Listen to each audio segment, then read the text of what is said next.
for coming tonight, and thank you especially to the Houston Museum and especially to the Leaky Foundation for inviting me here. Tonight I will share with you some of the findings on the chimpanzees that I study and why I think this should indeed make us rethink some of our theories about the earliest members of our evolutionary lineage.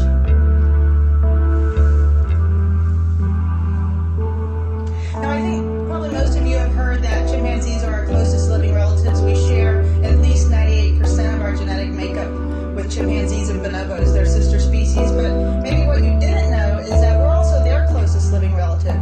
So chimpanzees are more closely related to humans than they are to gorillas. And this is one reason that I and other scientists, primatologists and paleoanthropologists, looked at chimpanzees for clues regarding the evolution of our own lineage. So I'm a biological anthropologist, and many of the questions I address with my research are done in an attempt to better understand human or hominid bipedal ape evolution. So while I'm interested in chimpanzees for their own sake, I'm also interested in what they can tell us about human evolution. This is a nice photo by Franz Lanting of National Geographic. This is a chimp that we call Juf. And I don't know if you can tell, but he's got a very large rock in his hand. He's going bipedal there, and that's one thing that we study. And one way that we do learn more about our heritage is to understand the differences that set us apart from other beings, specifically what's unique to our own lineage. And I believe that learning more about our closest living relatives can do this.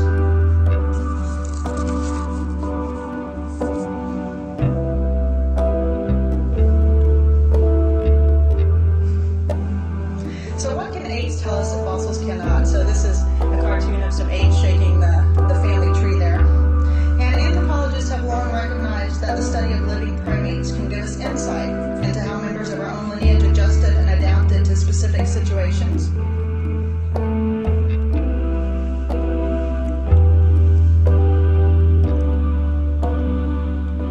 I want to go back. Sorry about that. Couldn't move on past Lewis and Mary and Lucy, who you should be familiar with. Louis Leakey, as you just heard in the film, is a very famous paleoanthropologist who recognized the utility of studying living apes. And while he is credited, along with Mary and a number of other Leakeys, with amazing fossil finds, he was also instrumental in initiating the study of great apes in the wild. We also saw these three young women in the film, Jane Goodall, Diane Fossey, and Baruti Galdikas, who Lewis helped initiate studies on chimpanzees, gorillas, and orangutans, respectively. In fact, in a now famous response to a wire sent to Lewis by Jane Goodall, when she told him of her observations that chimpanzees indeed use tools to termite fish,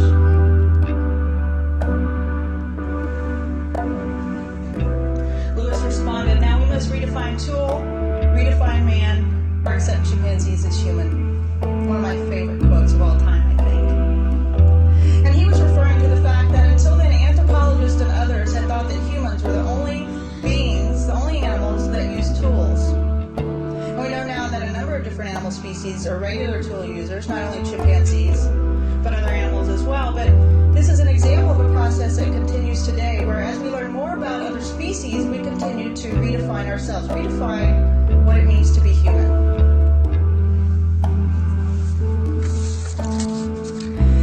And in fact, we probably know more about chimpanzees than any other wild animal on this earth.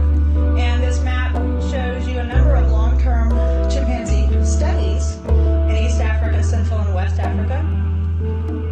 Some, such as the Gombe site, initiated by Jane Goodall with the assistance of Louis Leakey, have been ongoing now for almost 50 years. In fact, you might think of this when you think of chimpanzees. I do, actually. But in fact, we know very little about chimpanzees outside of East Africa, in a sense. And the sites that are left here on the map are sites that where research has been done or is ongoing on chimpanzees in Central Africa and West Africa, with the exception of the asterisk site in Senegal that was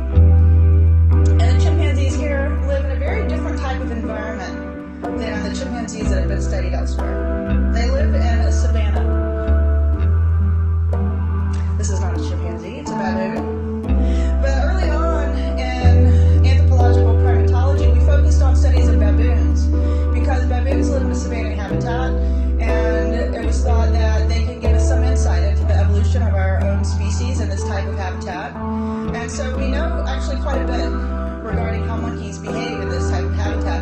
But until I was able to habituate chimpanzees at Fongoli, which took 4 years, we didn't know how apes reacted to this type of habitat.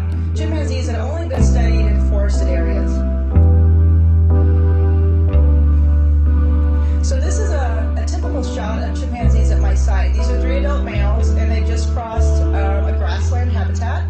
And in the background, you can see a woodland. This is during the dry season, but the early dry season. So at the end of the dry season, you won't see any green leaves on the trees, and fires will have burned through the area. And so basically, many of these, especially plateau areas, look sort of like the surface of the moon, or at least that's what we think as we walk across them in very hot weather. And that's another stress that the chimpanzees have to deal with here, where they don't deal with elsewhere. These chimps experience temperatures of over 115 degrees Fahrenheit in the shade. And Houston knows heat, I would say, but this is a very hot climate for chimpanzees. It's hot for us as well. There's very little shade, and you can imagine that water is very scarce. And in fact, many, if not all of the differences that I'll highlight tonight, differences between chimpanzees at my site and chimpanzees elsewhere, can be tied back into this very unique environment.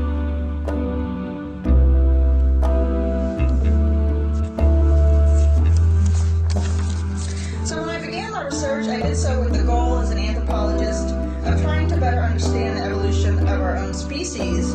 And to do this, we need to understand the differences between ourselves and others.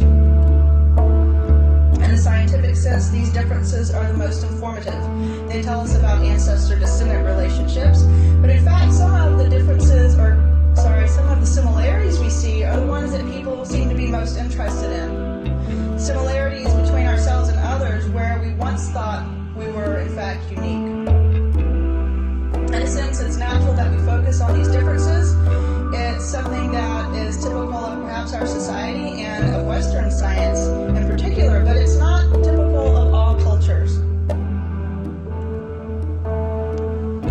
And these are people I work with in Senegal. They see themselves very differently. They see themselves as part of nature.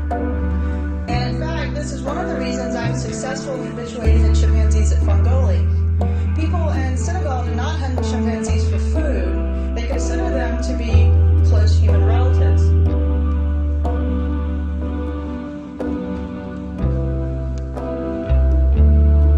So while other primates, monkeys like this Patus monkey, baboons, and vervet monkeys are eaten by certain people in the area, chimpanzees are not. And there are up to 4 or 5 different groups of people that live alongside chimpanzees at Fongoli. And each of them incorporate chimpanzees as well as other primates into their folklore.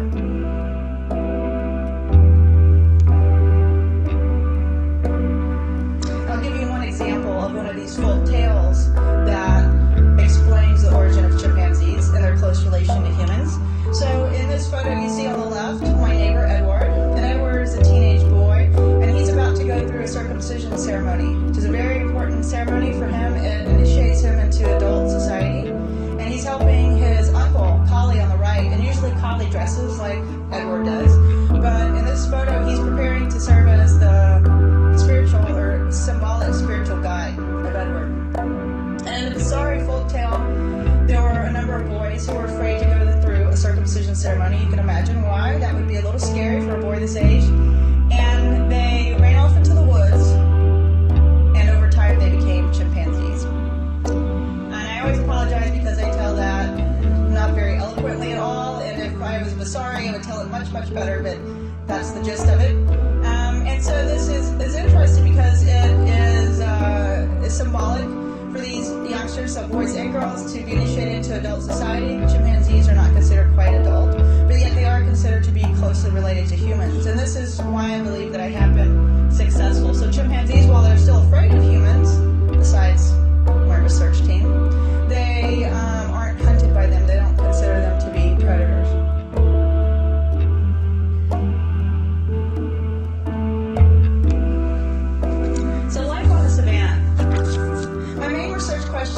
Has to do with the effects of this type of environment on chimpanzee behavior.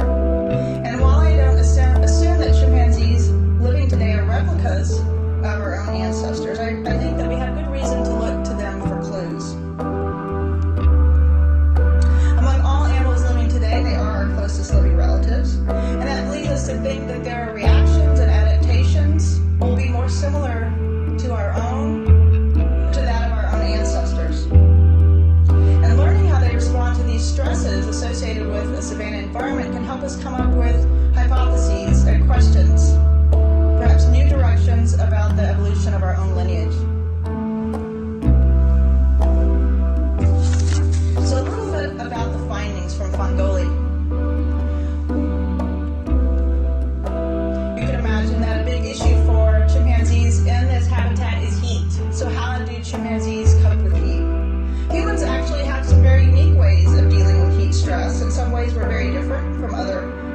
types of primates. And we think this was especially important as our lineage began to move from a more closed environment to a more open environment, and to a savanna mosaic. At Mongolia, we see how apes deal with stress. They soak. And this is probably a little more amazing for those of you who are familiar with chimp behavior, because based on Jane Goodall's work, especially, we thought for years that chimps were basically hydrophobic, that they were afraid of water. Since then, we've seen at other sites that they'll cross bodies of water to get to fruit, for example, but they don't really love it. At my site, they love water.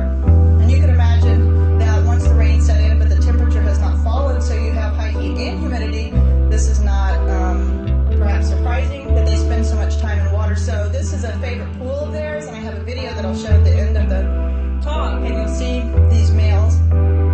This is Sakota Pool, and you'll actually see males fight over access to the pool. They actually don't fight, the dominance hierarchy sort of take care of that, but it's a good place to sit and watch social interactions. And on the far right is a young female who probably won't gain access to the water for a while. Another way that they deal with heat is to use caves. And when I first arrived at Mongolia, my older field assistant told me that the chimps use caves, and I thought that sounds too good to be true. But in fact, they do.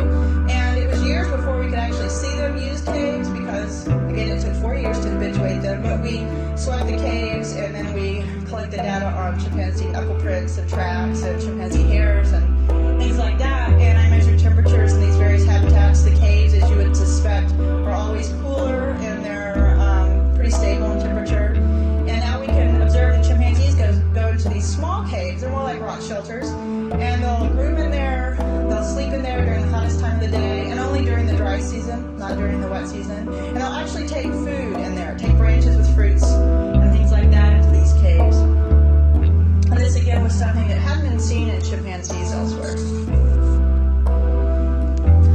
A major stress for chimpanzees at my site are these seasonally occurring bushfires. So some of these fires are natural, and others are set by people that want to clear their land for crops, things like this, but it's a natural part of the chimpanzee's environment.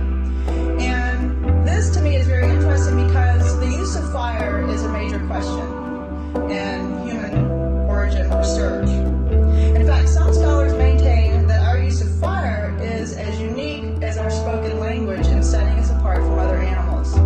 A big question is, though, when did our control and use of fire begin? Now, it's generally thought that animals are afraid of fire for good reason.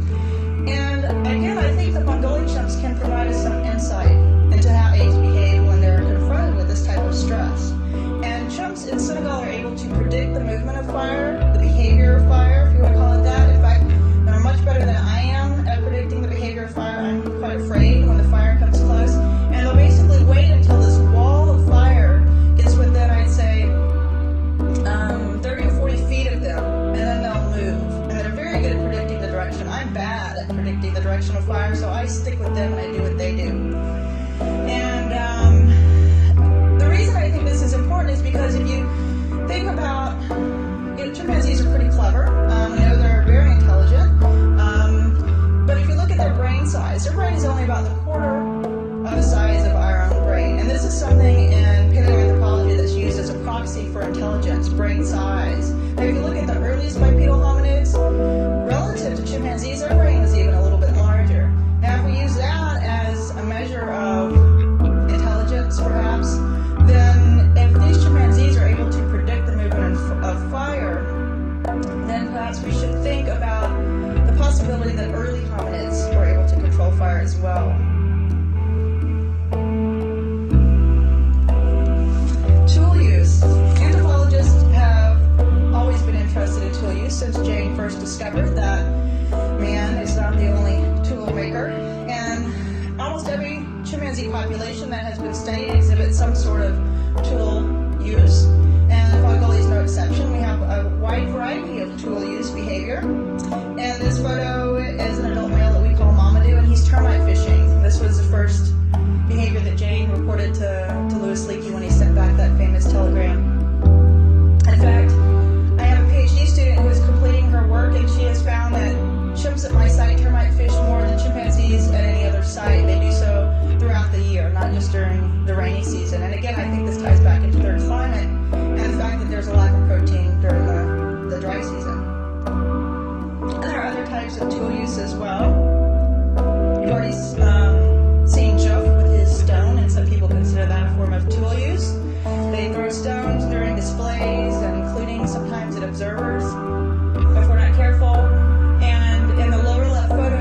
that upper left photo, you see a little chimp that we call Frito. And he is in the process of poking a spear-like tool into a hollow.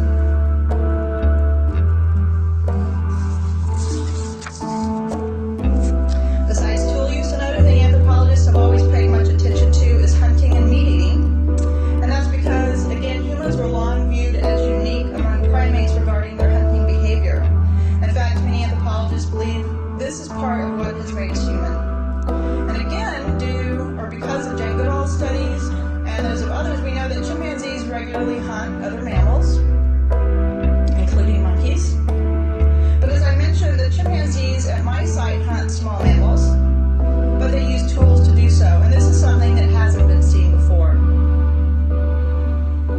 And here you see a chimp that we call Bowie. He's got a vervet monkey. Besides using tools, the other unique aspect of this type of behavior is that it's not the adult males that are doing it. In fact, females exhibit this behavior more often than males, and young chimpanzees also exhibit this behavior at a higher frequency. And here you have Tumbo with a persimmon or bush baby prey that she's obtained with the tool.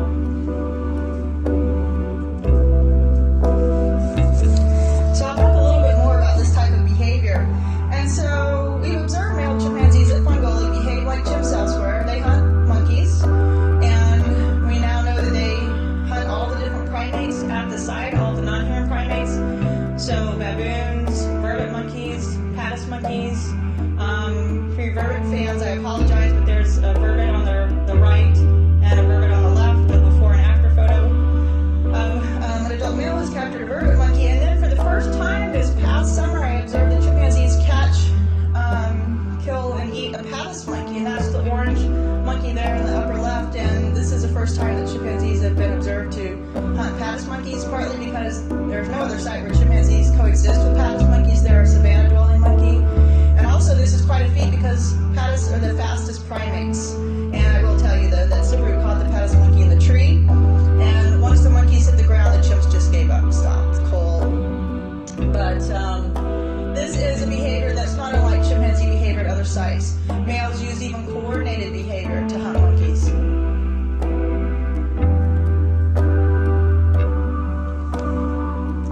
But again, hunting with tools is different. So there have been about 3 observations total of chimpanzees elsewhere hunting with tools, and these come from 2 different sites. But here it's really systematic, and it's regular, and it's seasonal.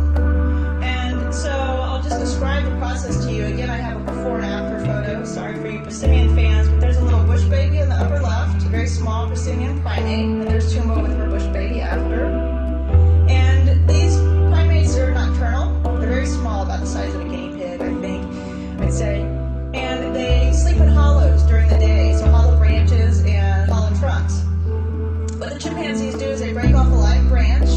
They'll strip off all the leaves from the branch. They usually break off the terminal end, so the smallest end, which makes the tool more sturdy. And then certain individuals will actually peel off all the bark, including Tumbo, and they'll even sharpen the tip with their teeth. Tumbo, again, shown here, is one of the females that exhibits this behavior. It's a very systematic process that they go through, and then they take the tool and they'll stab it down into the hollow. And hopefully for them, and not for the bush babies, they'll get a bush baby. So, sorry about the graph, but I'll update you a little bit on our sample size. So here you see pink is for girls and blue is for boys. The hot pink, those are adult females. So each bar represents a different Fungoli chimpanzee. The dark blue bars represent adult males. So when we published our study initially in 2007, we had a sample size of around 22. And now we have over 50 instances of tool-assisted hunting recorded. Again, females and immatures exhibit this behavior at higher rates than males based on their presence in social groups, the likelihood that they will be seen to exhibit this behavior, and also because of the fact that males are better habituated than females. So there are still some females that are fairly shy around human observers. These top female hunters aren't. So I imagine that I'm missing quite a bit of female hunting behavior because of these shy older females. And I'll talk more about these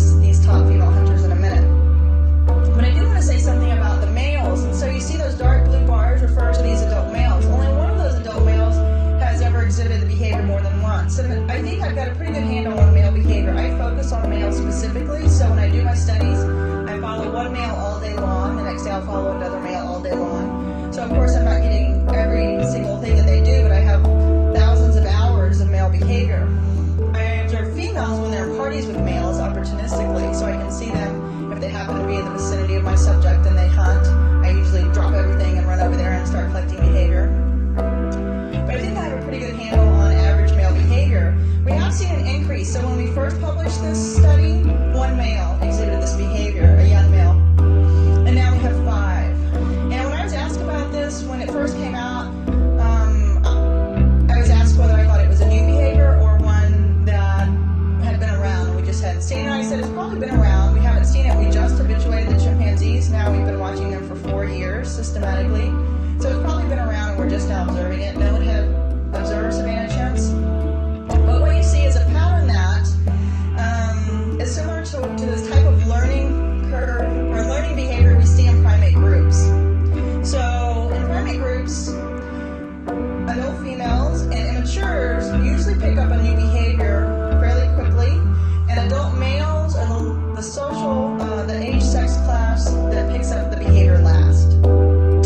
So, if this continues to occur, if I see more males exhibiting this behavior, then I'll reconsider whether or not this is in fact a new behavior that is just now making its way to those adult males.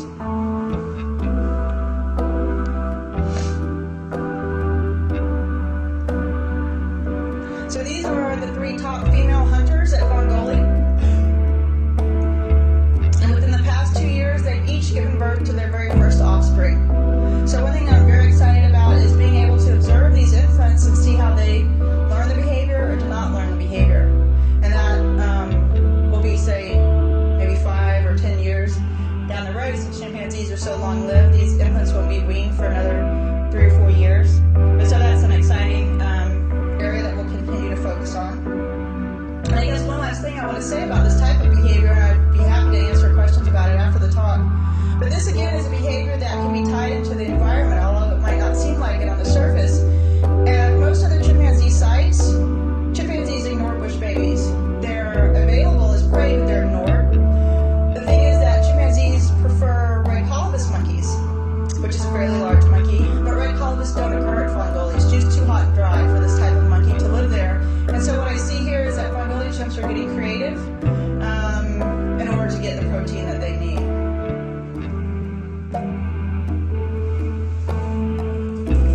A new area of study for me, and something that again seems unique about the Fongoli chimps, is the fact that they're more cohesive than chimpanzees that have been studied in forested environments, and perhaps somewhat more like bonobos, if you're familiar with those apes. So chimpanzees live in a fission-fusion society where you have a community of individuals that know one another, but they subgroup. And so you might be with someone for a day or for an hour or for a number of days, but they subgroup into smaller groups. And it's a very fluid social organization. And Fongoli chimps are like that for the most part. But they have larger parties, we call them, or subgroups on average, and they also spend their time together as a community during certain times of the year. So they'll move around this very large home range together. Their home range is up to 9 times larger than chimpanzees elsewhere. And in part, I think that they stick together because of their social nature.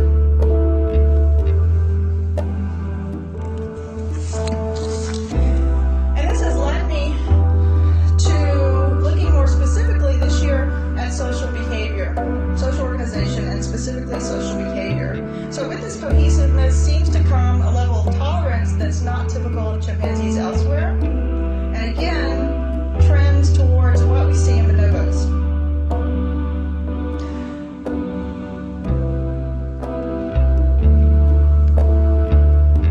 So right now we're working on a study of sharing. And chimpanzees share meat. And this is actually a photo of 2 chimpanzee males. And so the male on your right actually has a mouthful of vervet monkey. And the male on your left is begging a piece of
chimpanzees. And so in East Africa specifically, what you see is that chimpanzees from different communities will actually gang up on individuals from another community and kill them. And Richard talked about that being a characteristic typical of only chimpanzees and humans for the most part in the animal kingdom. Otherwise, it's fairly rare.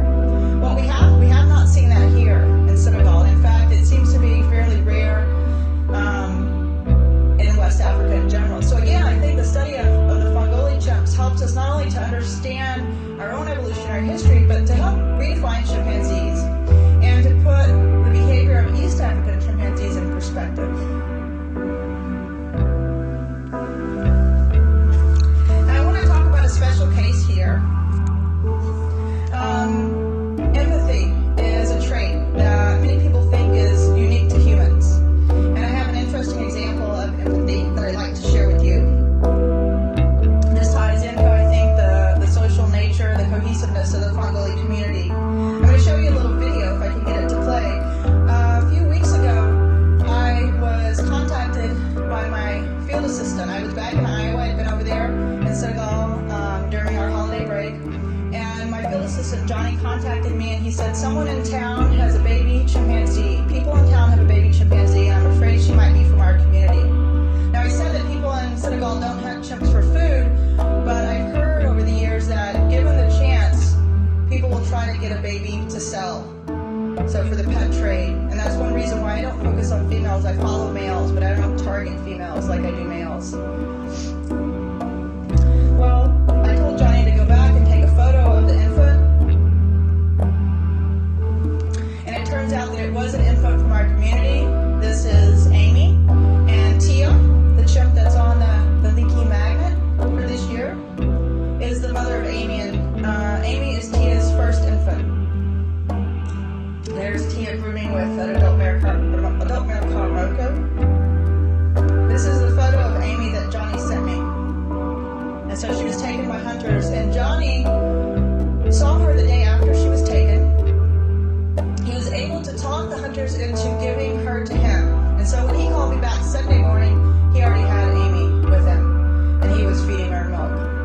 She wouldn't take food from the hunters. They tried to give her bananas, but the chimps at Fongoli don't know what bananas are. And she was also afraid. So Johnny fed her milk. He kept her in a cage. We decided to limit contact with her. She would have been much more at ease if he would have carried her around. They crave contact, but we wanted to limit contact because of the possibility of transmitting disease to her. Even a common cold could turn into pneumonia quickly for Amy. And I'm going to show you a video on it, but I want to tell you about this guy first. The video talks about, it basically has a little interview with me, and I'll explain the return of Amy. I flew over to Senegal the Monday following that, so 2 days later, and we were able to locate the mother, and usually the mother is killed during this sort of incident. Miraculously, Tia was alive, and we returned Amy, and you can see it a little bit in the video, but this guy up here, Mike the adolescent, it came and retrieved Amy for her mother. So I'm going to see if I can try to play this video, and then I'll tell you a little bit more about Mike's behavior specifically after this.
was of age, when we got there, the chimps were vocalizing. I turned and I asked Michelle what she was doing, and she said she didn't hear. The thing was, she was so young, I'm sure she did hear, but she didn't know what to do, and she doesn't give loud vocalizations like older chimps do. She gives tiny little vocalizations like babies do, and so there was no way for her to draw attention to herself, as she was older. So we finally decided, the three of us together, for protection in case the chimps were, upset by the fact that we had the baby. But the three of us together would go, let's put that down as a group and then move back. I think still it's unbelievable because for one thing, just the fact that Tia was alive, and the baby was alive both before, and the baby in better health than her mother, but both healthy enough to the point where I think they'll survive. And that was one thing. But then to have Mike come, the adolescent male, pick up the baby, and there was some screaming as the baby, jumped into his arms, and he got more excitement on the baby's part. And then it was so smooth. The Tia that was already coming down the tree from where she'd been feeding, and she came right away. Mike went right up to her. The male that came and got her, and she took the baby from him, and it was just unbelievably smooth. And I think all of us, it was almost this giddy feeling, but it was very emotional. And my feels this is the very first thing they said was, thank God. I mean, they just were so happy that it had happened like this. And none of us, literally, I almost couldn't ask for a better outcome given the circumstances that surrounded it.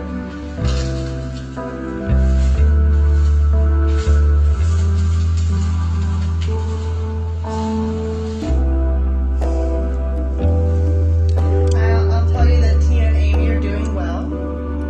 So that was January 28th that we returned Amy to her mother. And I don't know if you could tell, but Tia was injured by the dogs, the hunter's dogs, during this incident. We're sure that that's how this happened, is that the dogs treat Tia, and usually the chimps can get together and take care of dogs, but when the people came on the scene, then Tia must have been afraid and leapt from the tree and was attacked by dogs. And during that time, either the baby fell or was pulled off. She had an injury on her back that could have been a dog bite, and then her eye was injured. You saw in that one photo. When we returned her, her eye was much better. We put some Visine in it.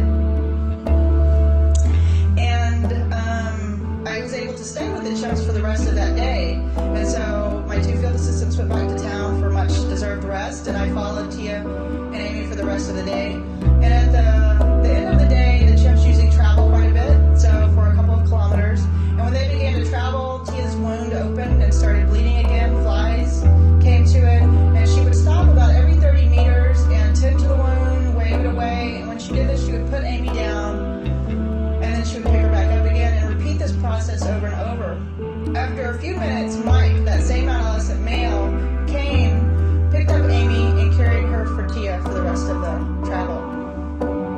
That was amazing to me. There's so many things about that incident that were amazing to me. Being such a horrible incident, it turned out just, I couldn't hope for a better outcome. But that was something that was very unexpected. Adolescent males don't do that. And it was very, almost bizarre to see Mike carrying an infant on his belly. The next day I had to go into town and make a report to the forestry department, along with Johnny, my head field assistant, and so my other field assistant followed the chimps, and I told them that night about Mike's behavior. So he kept an eye on Mike as well as Tia. Mike did the same thing the next day. Now, as far as we know, Mike is not related to Tia and Amy. He's unlikely to have been the father of Amy, given that he was probably only 8 years old when Amy was conceived. There are perhaps a number of explanations for this behavior that hopefully we can explore more when we look at the genetic relatedness of individuals and this sort of thing. And while it might not be what we call true altruistic behavior, truly selfless behavior, and again, this is something that most people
think it's great because this again is probably the animal that's been studied the most in the world. And just to know that we can still find new things out about chimpanzees, I think is very inspiring, and something though that we should also keep in mind as we deal with some very tough conservation problems.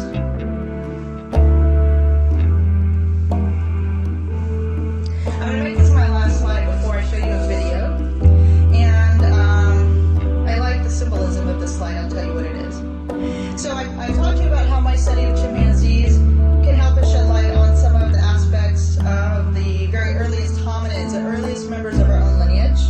But I want to reiterate that while I think chimpanzees are much more similar to humans in many aspects of their behavior and cognition that many people are aware, I don't think of them as living fossils by any means. But it's like this photo of one of my favorite chimpanzees. This is Frito. We call him Frito anyway. And he's hanging above the water at Sakota Pool. You can see his image there in the water. This image of Frito is wavy, and it gives a somewhat distorted view of his face, but if you look closely, you can see the chimpanzee in the water. And that's the analogy that I'd like to make. When we see chimps living today, we know they're not human. They're not necessarily what the very earliest hominids look like, but they are an image that resonates with humanity. So I'd like to show you a brief film that illustrates some of the behaviors. I think it says a lot to be able to see these chimpanzees. If I can have that film. Yeah.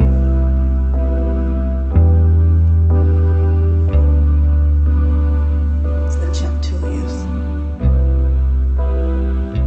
Hello everyone, welcome to the show. I'm Lloyd Matson. We begin in the African country of Senegal, where the discovery of woodland chips, sharpening sticks, and using them like spears to hunt has rocked the world of primatology. The story is part of our ongoing series involving National Geographic's Emerging Explorers.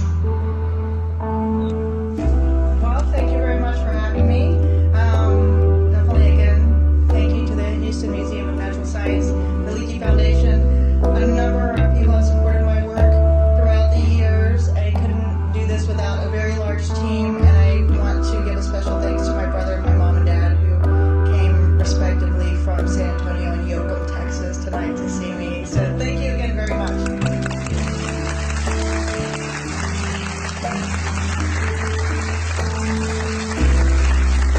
We have time for a few questions. Do we have any comments? Is the back here?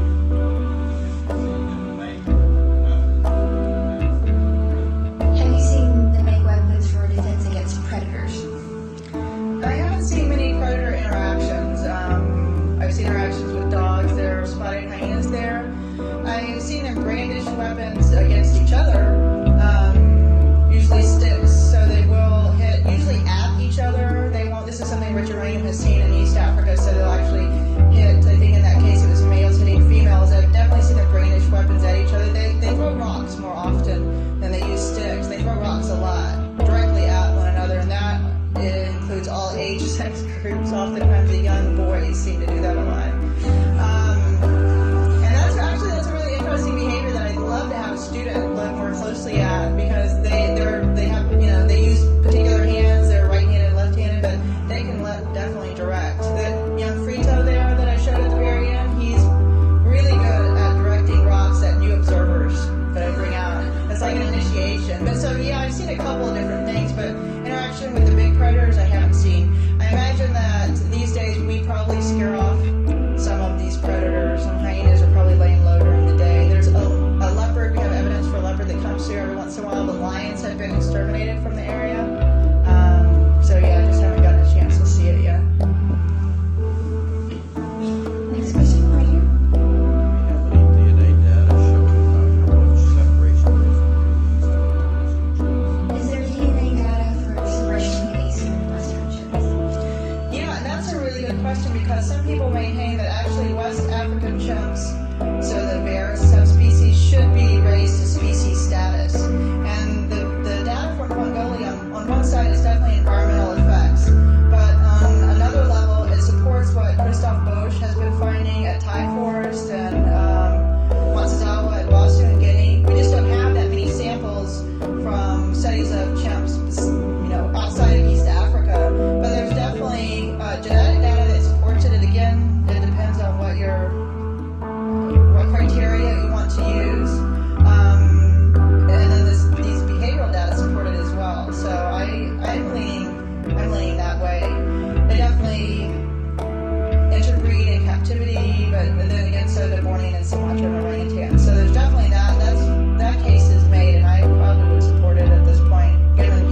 hot commodity.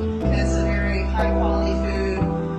Well, it's a desirable food. But there are a number of different hypotheses about why they share meat. And one is the meat for sex hypothesis. That's been proposed by some. Some have found, though, that this relates to just begging effort. So the more you beg, the more likely you are to get food. But it's definitely seen by some primatologists as actually a social behavior. That it has more of a social function than a nutritional function. Plant food, it's definitely less desirable. It's usually, for the most part, easy to obtain. Almost every chimp can have access. There's definitely, dominance issues. The adult males are going to get access to the best foods if they desire, but that's not such an issue. And meat is very different. As a food, it's distributed very differently in space and time. I think that's the main reason. Can you just briefly describe male captures of for some kind of money exercise share with female as usually the spear and shares? What's the difference between and share? Who does the adult male share with and who does the female share with? The female almost always shares with her own offspring. I've actually seen that some females ignore their offspring. Males will share with other males.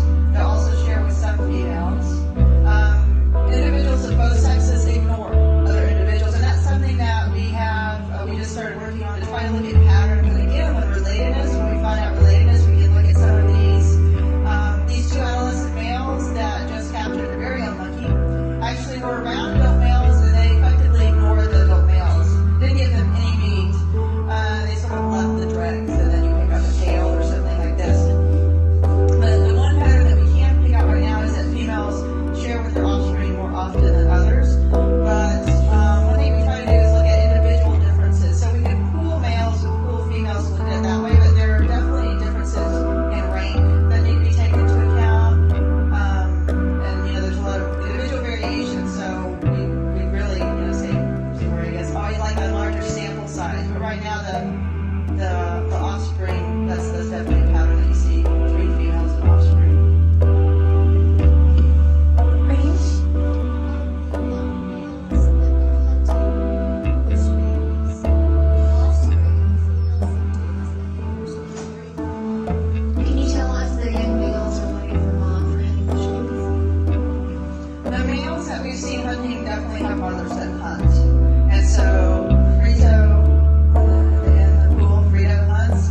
His mother, Frotha, is one of the adult females that we see hunting. And David, his older brother that's now an adolescent, also is one of the hunters that we see. But almost all the individuals hunt. Not every single one, but most of the individuals hunt in the community. But I was relating this earlier. I had an example last year of a great mix of trial and error learning, and what I assume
what Johnny, my physicist, said.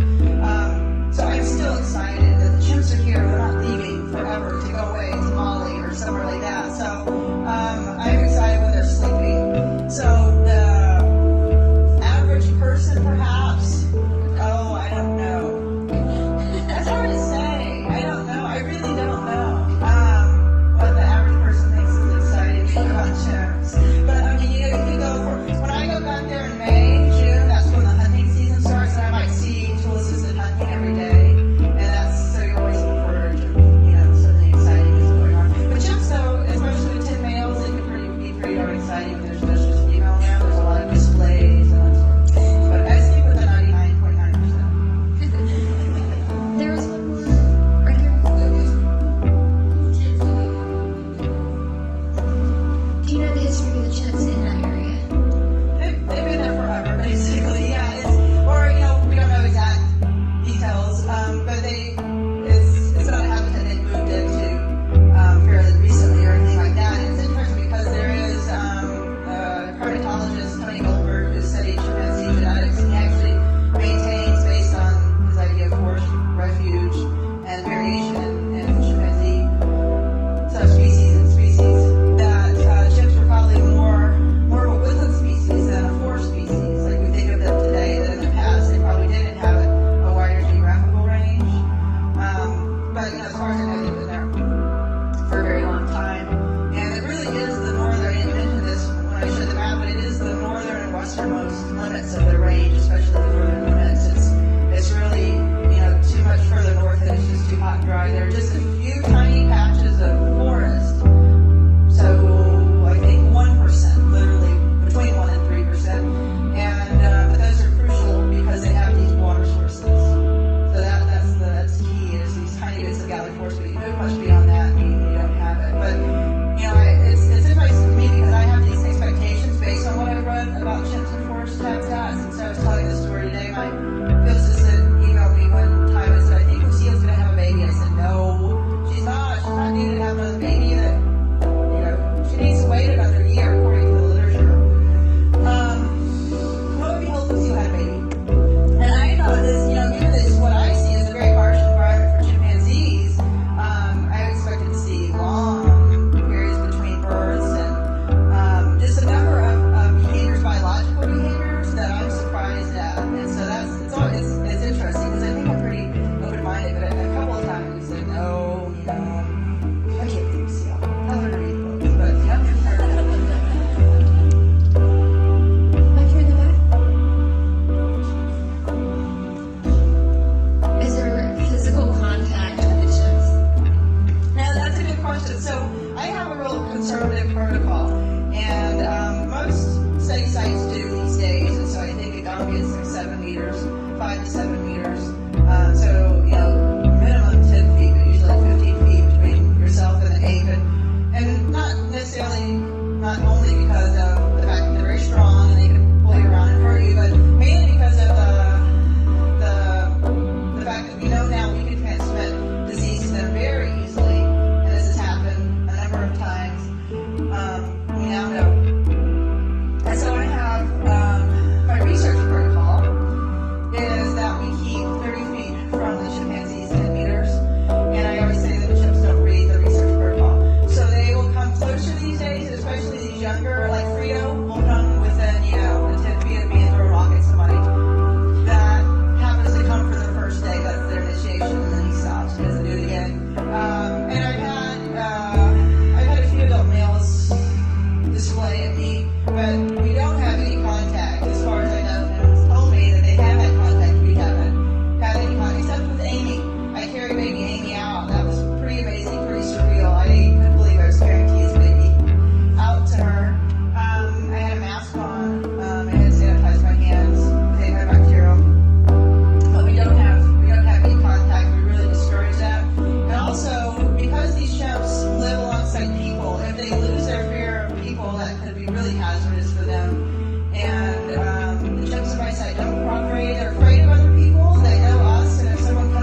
these sites for chimps have been studied almost 50 years. There's very few instances of scavenging. So that is a really interesting difference between chimps and the earliest hominids.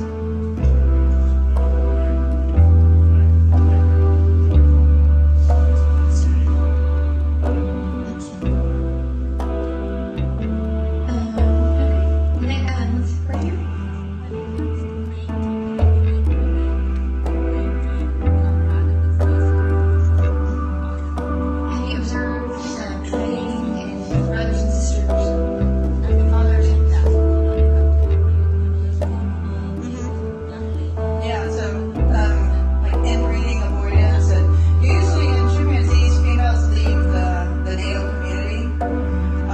They don't always leave. So if you remember Jane Goodall's chimp's Fifi was Flo's daughter. Fifi stayed in that community and actually became the highest ranking female and produced a large number of offspring. Nickel, I don't know if I pointed out Nickel, but Nickel is the female in the video that had the tiny baby. And Nickel actually stayed in the natal community, the Pueblo community, so her mother, Nene, is there, so Eva has her granddaughter. So we have a little family there that we can watch, maternal lineage. What you do see is avoidance, usually, of mating between fraternal siblings. But for the most part, this female dispersal is the norm, and that's how inbreeding is avoided. But that's definitely something that the student is looking at with the mitochondrial DNA specifically, because it does seem that, at least what she's seen so far, is that we have more female chimps staying put. And again, I think that might be due to lack of dispersal opportunities. Marie? You were mentioning your research program, and I was just curious. I haven't read any more. Are you now at St. George's Police which is a good protocol? I'm scared of when chimps are represented here. And I know if I do get off the dark, otherwise I have to see if I actually my publication Is there any reporting with your research protocols and if there's any breaches in the protocols? Well, I guess we definitely talk about, well, for example, it wasn't until recently that I began to focus on social behavior. That's not necessarily breach my protocol or anything, but it's just my assessment of habituation. And so, 2 years after we began the study, I could follow some individuals for most of the day, but I wasn't confident that the behavior I collected that it was an accurate presentation of their normal behavior because of the effect that we were having on them. So the same with the females right now. I mean, I know I'm under reporting female hunting, but that's something that I say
just have to say miraculous because everything sort of fell into place, and then the mother's health was the big issue. Otherwise, we couldn't have put her back. She was just too young.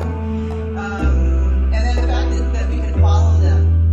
I mean, one thing that was amazing to me is the chimps. You know, I think I mentioned when it showed me in that video that we were based on, again, what this woman had told me about her experience with the chimps. We were afraid that the males would be upset. You know, you can't blame them, really. Someone's has their baby that was taken brutally. So we